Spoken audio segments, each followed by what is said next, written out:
Mapping mapping শেষ হওয়ার পরে আমরা আবার একটা ডেট ডিক্লেয়ার করে দেব। না এটা কি আজকে হওয়ার ইস্যু নাকি? এই রায়ের কার্যক্রম এটা অ্যাক্টিভ করবে কি রাকিনরা নাকি এসিলেন? এসিলেন না করলে ওরা কেমনে ঢুকবে না? আপনি 10 কার্য দিবসের মধ্যে এটা হবে না তো আপনি দেখেন না হয় কিনা মিলান কথাটা।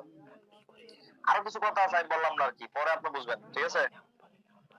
আমি তো আপনাকে বলেই দিছি ডিরেক্টলি যে এটা এখানে মেজারমেন্ট হবে না, শেষ এক কথা। আপনাকে বুধবার পর্যন্ত অপেক্ষা করতে হবে, পরেন অপেক্ষা করে দেখেন বুধবারের ভিতরে এটা আসে কিনা। বুধবার না এরকম 100 বুধবার যাবে আর মেজারমেন্ট হবে না, শেষ। দীর্ঘ 7 মাস ধরে আমাদের উপজেলা প্রশাসন আমাদের পক্ষে একাধিক নির্বাহী আদেশ, জেলা প্রশাসক, বিভাগীয় কমিশনার, ভূমি মন্ত্রণালয়ের একাধিক নির্বাহী আদেশ থাকা সত্ত্বেও আমাদেরকে বিভিন্নভাবে হয়রানি করতেছে।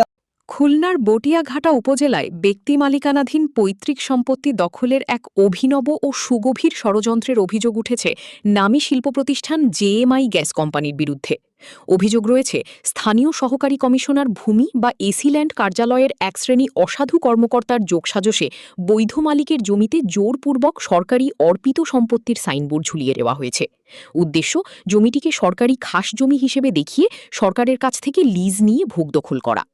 ভুক্তভোগী পরিবার সূত্রে জানা গেছে, বটিয়াঘাটার কিসমত ফুলতলা মৌজায় RS 1254 দাগের 97 শতক জমি তাদের পৈতৃক সম্পত্তি।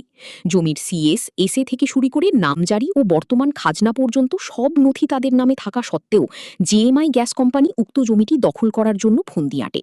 অভিযোগ উঠেছে, কোম্পানিটি ভূমি অফিসকে ব্যবহার করে সেখানে অর্পিত সম্পত্তির সাইনবোর্ড টাঙিয়ে দেয়, যা সম্পূর্ণ অবৈধ।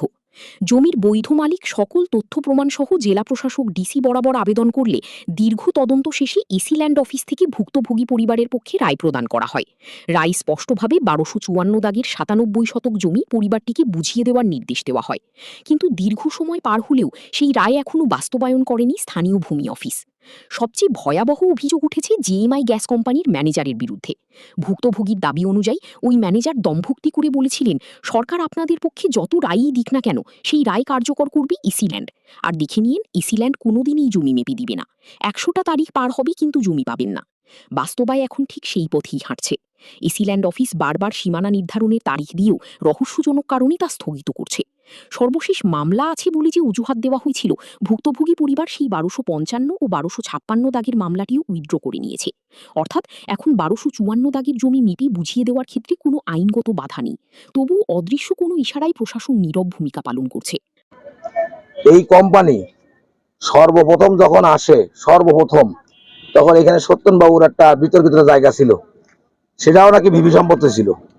সেই ভিভি সম্পত্তিটারে মেকানিজম করে আওয়ামী লীগের লোকজনের সাথে মেকানিজম করে এই কোম্পানি ওই করে ওরা ওঠে।